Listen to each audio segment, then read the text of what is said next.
Hello friends, welcome to my YouTube channel. आज के इस वीडियो में जो आपका यूपी फॉरेस्ट गार्ड का 21 अगस्त 2022 का फर्स्ट शिफ्ट का एग्ज़ाम हो गया दोस्तों। तो 21 अगस्त 2022 फर्स्ट शिफ्ट में पूछे गए सभी क्वेश्चन इस वीडियो में डिस्कस करेंगे। तो इस वीडियो को पूरा ज़रूर देखिए। वीडियो अच्छा लगे वीडियो को लाइक और शेयर ज़रूर करें। चैनल पर नए हैं तो चैनल को सब्सक्राइब करके नोटिफिकेशन बेल को ऑन कर लीजिए। जब आप नोटिफिकेशन बेल को ऑन करेंगे तभी मेरे नए वीडियो नोटिफिकेशन आप सभी लोगों तक आसानी से पहुंच जाएगी। पहला क्वेश्चन है, मनुष्य को किस प्रकार कर्तव्य पालन करना चाहिए। तो देखिए, मैं आपको बताना चाहूँगा। तो इसका आंसर हो सकता है ऑप्शन डी, उपयुक्त सभी। मनीषियों ने सफलता की कुंजी किसे कहा है। इसका आंसर हो सकता है ऑप्शन सी, असफलता को। असफल व्यक्ति क्या अर्जित करता है।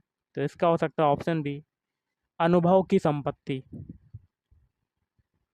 अगला देख लेते हैं, कैसे व्यक्तियों का जीवन धार बोझ बन जाता है। तो इसका हो सकता है ऑप्शन ए, जो असफल होने पर दोबारा प्रयत्न नहीं करते। जीवन की सार्थकता किसमें है। तो इसका हो सकता है ऑप्शन सी, कर्तव्य मार्ग पर चलने के आनंद में। आनंद शब्द का उचित पर्यायवाची शब्द क्या है। तो इसका हो सकता है ऑप्शन ए, मोद हर्ष। अपना पराया किस समास का उदाहरण है। तो ऑप्शन ए, द्वंद्व समास। निम्नलिखित में से सही संधि विच्छेद का चयन करना है। तो इसका हो सकता है ऑप्शन सी, वीर प्लस अंगना।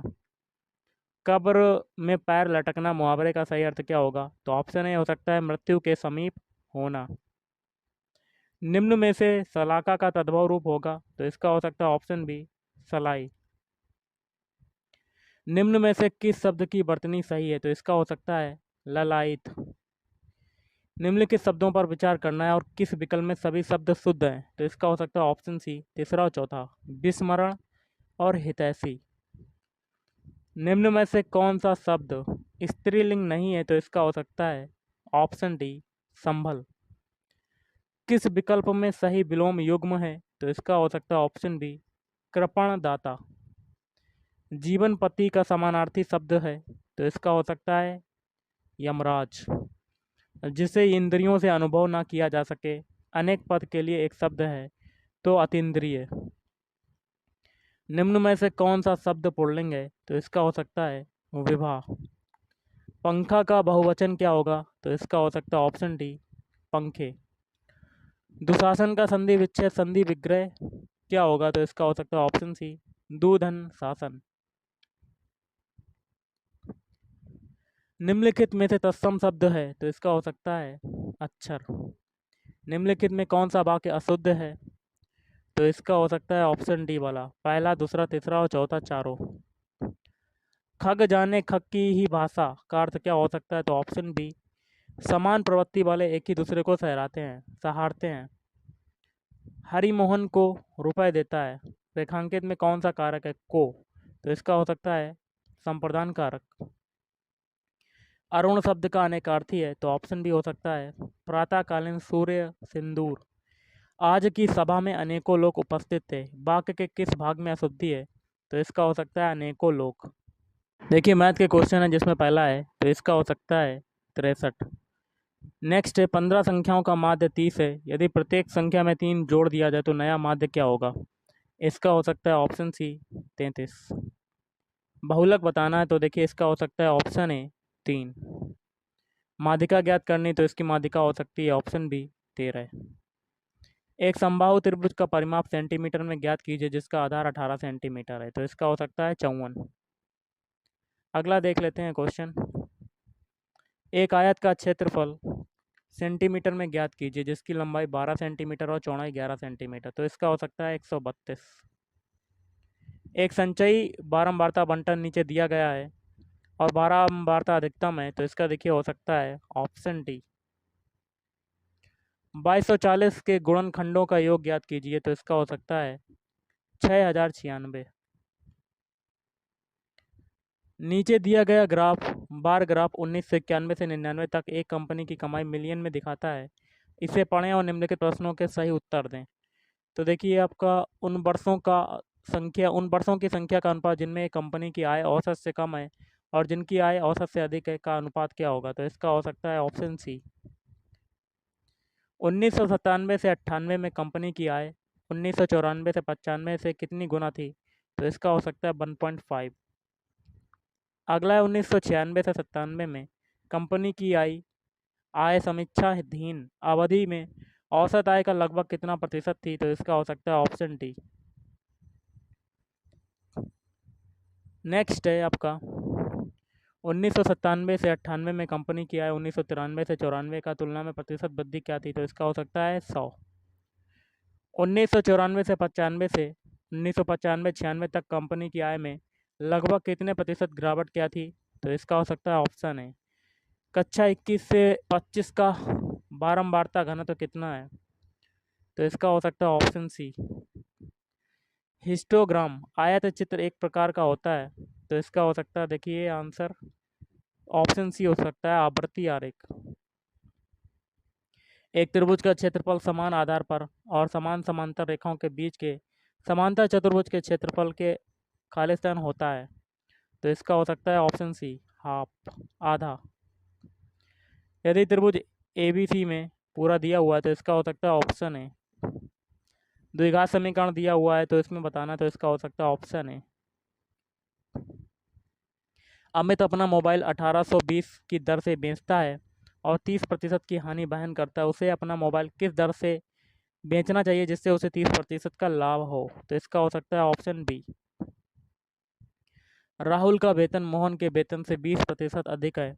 राहुल को अपने वेतन पर 30% की वृद्धि मिली, जबकि मोहन को अपने वेतन पर 40% की वृद्धि मिली। वेतन वृद्धि के बाद राहुल का वेतन मोहन के वेतन से लगभग कितने प्रतिशत अधिक है? तो इसका हो सकता है ऑप्शन है। अगला है दो संख्याओं एक एलसीएम बताना है। तो इसका हो सकता है ऑप्शन डी। दो संख्याओं का एचसीएफ 11 और उनके एलसीएम के अन्य दो गुणनखंड 13 और 17 हैं। दो संख्याओं में से सबसे छोटी संख्या कौन सी होगी? तो इसका हो सकता है ऑप्शन सी।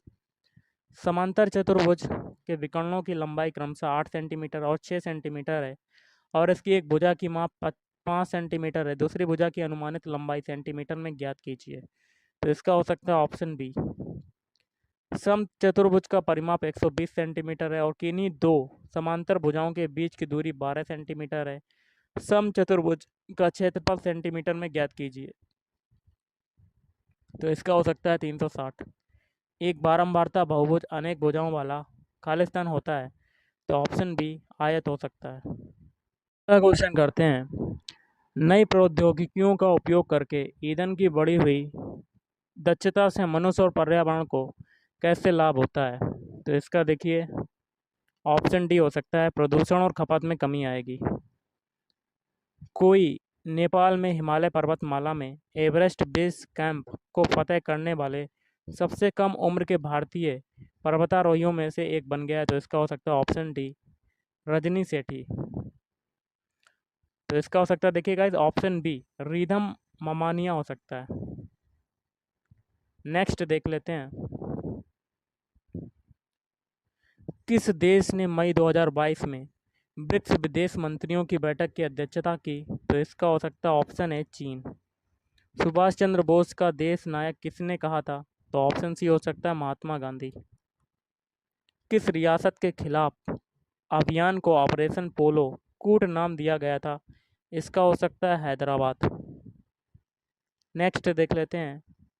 भारत में निम्नलिखित में से किस राज्य में सबसे कम लोकसभा सीटें हैं? तो इसका हो सकता है ऑप्शन सी, सिक्किम। ईएफटी का पूर्ण रूप क्या होता है? तो इसका हो सकता है electronic funds and transfer. Baffin द्वीप किस देश में स्थित है? तो इसका हो सकता है कनाडा। प्रेस की स्वतंत्रता भारत के संविधान के किस अनुच्छेद के तहत निहित है? तो ऑप्शन ए हो सकता है अनुच्छेद 19। अगला देख लेते हैं। किस पंचवर्षीय योजना के बाद रोलिंग प्लान लागू किया गया था? तो देखिए इसका हो सकता है ऑप्शन है 5वीं पंचवर्षीय योजना। 1942 में भारत छोड़ो प्रस्ताव पारित किया गया था। भारत का वायसराय कौन था? तो देखिए इसका हो सकता है लॉर्ड विलिंगडन इसका हो सकता है। ये ऑप्शन है या सी में से एक हो सकता है आपका। बीसी राय पुरस्कार किस क्षेत्र में दिया जाता है? तो इसका हो सकता है चिकित्सा। निम्नलिखित में से भारतीय संविधान के किस अनुच्छेद में राज्य के नीति निर्देशक सिद्धांत शामिल हैं? तो इसका हो सकता है ऑप्शन है। महात्मा गांधी ने नमक सत्याग्रह कहाँ शुरू किया था? तो साबरमती। सती प्रथा को किसके द्वारा समाप्त किया गया था? तो लॉर्ड विलियम बेंटिक के द्वारा। ब्रिटिश शासन के दौरान भारत की अधिकांश जनसंख्या जीविका के लिए किस क्षेत्र पर निर्भर थी? तो ऑप्शन ए हो सकता है प्राथमिक क्षेत्र। अगला देख लेते हैं। उत्तर प्रदेश भारतीय संघ में कितने राज्यों के साथ अपनी सीमा साझा करता है? तो ऑप्शन बी हो सकता है 8। उत्तर प्रदेश की अर्थव्यवस्था खालिस्तान पर आधारित है, तो ऑप्शन बी हो सकता है कृषि। सबसे लंबा राष्ट्रीय राजमार्ग कौन सा है जो उत्तर प्रदेश से होकर गुजरता है? तो देखिए इसका हो सकता है NH2। निम्नलिखित में से किस अनुसूचित जनजाति की जनसंख्या उत्तर प्रदेश में सबसे अधिक है? तो ऑप्शन बी हो सकता है थारू। निम्नलिखित में से कौन सा जल डमरू मध्य भूमध्य सागर को अटलांटिक महासागर से जोड़ता है? तो इसका हो सकता है ऑप्शन बी जिब्राल्टर के जल डमरू मध्य। निम्नलिखित में से किससे उत्तर प्रदेश में मंदिरों के शहर के रूप में जाना जाता है? तो ऑप्शन ए हो सकता है वाराणसी। उत्तर प्रदेश में IT शहर स्थापित किया जा रहा है, तो इसका देखिए हो सकता है ऑप्शन बी कानपुर। निम्नलिखित को मिलाना है, तो इसका देखिए क्या हो सकता है ऑप्शन बी। ऑप्शन ए हो सकता है गोविंद। ऑप्शन ए हो सकता है BCD है। ओके, आज आप कंप्यूटर बायस का कैसे पता लगा सकते हैं? तो इसका हो सकता है ऑप्शन सी ईमेल अटैचमेंट खोलकर। नेक्स्ट, निम्नलिखित में से कौन सी योजना भारत में ग्रामीण सड़क संपर्क विकास के लिए जिम्मेदार है? तो इसका हो सकता है ऑप्शन ए PMGSY। निम्नलिखित में से किस योजना का उद्देश्य पूरे देश में महिला स्व सहायता मॉडल को सशक्त बनाना है? तो इसका हो सकता है ऑप्शन ए राष्ट्रीय ग्रामीण विकास फेलोशिप योजना। अगला देख लेते हैं। निम्नलिखित में से कौन सी योजना के तहत किसी भी ग्रामीण परिवार के वयस्क को एक वित्तीय वर्ष में 100 दिनों के रोजगार की गारंटी दी जाती है जो अकुशल शारीरिक कार्य करने के इच्छुक हैं? तो इसका देखिए क्या हो सकता है ऑप्शन डी ग्रामीण रोजगार गारंटी योजना।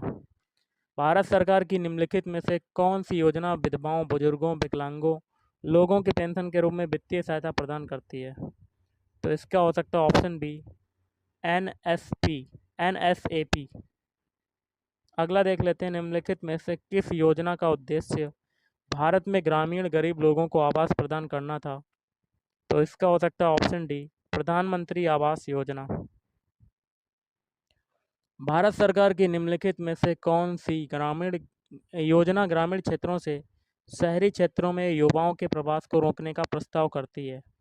तो ऑप्शन डी हो सकता है पंचायती राज प्रशिक्षण संस्थान उत्तर प्रदेश में निम्नलिखित में से किस स्थान पर स्थापित है? तो इसका हो सकता है मेरठ। अगला देख लेते हैं। निम्नलिखित में से कौन सी उत्तर प्रदेश द्वारा की गई स्वास्थ्य पहल है? तो देखिए इसका हो सकता है ऑप्शन है उत्तर प्रदेश HMIS स्वास्थ्य प्रबंधन सूचना तंत्र। निम्नलिखित में से भारत सरकार की किस योजना का मुख्य उद्देश्य बालिकाओं के उत्तरजीविता को सुनिश्चित करना था? तो इसका हो सकता है option B Beti Bachao Beti Padhao. UPRRDA UP ग्रामीण सड़क विकास एजेंसी की स्थापना कब की गई थी? तो इसका हो सकता है ऑप्शन ए 2003। स्वच्छ भारत मिशन ग्रामीण चरण 2 किस वर्ष शुरू किया गया था? तो इसका हो सकता है 2020। निम्नलिखित में से किस संस्थान का मिशन भूमि संसाधनों के स्वास्थ्य और उत्पादकता को एक स्थायी तरीके से संरक्षित करना और सभी संभावित खेती योग्य भूमि की रक्षा, पुनर्वास और पुनः उत्पन्न करना था? तो इसका देखिए क्या हो सकता है ऑप्शन ए उत्तर प्रदेश भूमि सुधार निगम। भूमि सुधार निगम के तहत स्थापित एफएफएफ का पूर्ण रूप क्या है? तो इसका हो सकता है option B farmer field school. FFS का केंद्र सरकार की निम्नलिखित में से कौन सी योजना धुआं मुक्त ग्रामीण भारत की परिकल्पना करती है? तो इसका हो सकता है प्रधानमंत्री उज्ज्वल योजना। ग्रामीण क्षेत्रों की अर्थव्यवस्था और बुनियादी ढांचों को मजबूत करने के लिए 2021 में निम्नलिखित में से कौन सी योजना शुरू की गई थी? तो देखिए इसका हो सकता है ऑप्शन ए यूपी मातृभूमि योजना।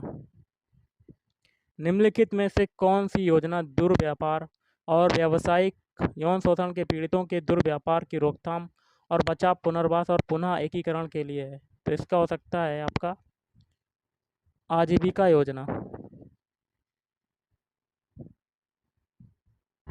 नेक्स्ट है निम्नलिखित में से कौन सी योजना हमारे देश की पारंपरिक कलाओं अथवा शिल्प के संरक्षण और अल्पसंख्यक समुदायों के पारंपरिक कारीगरों और शिल्पकारों की क्षमता निर्माण के लिए? तो इसका हो सकता है ऑप्शन सी उस्ताद योजना।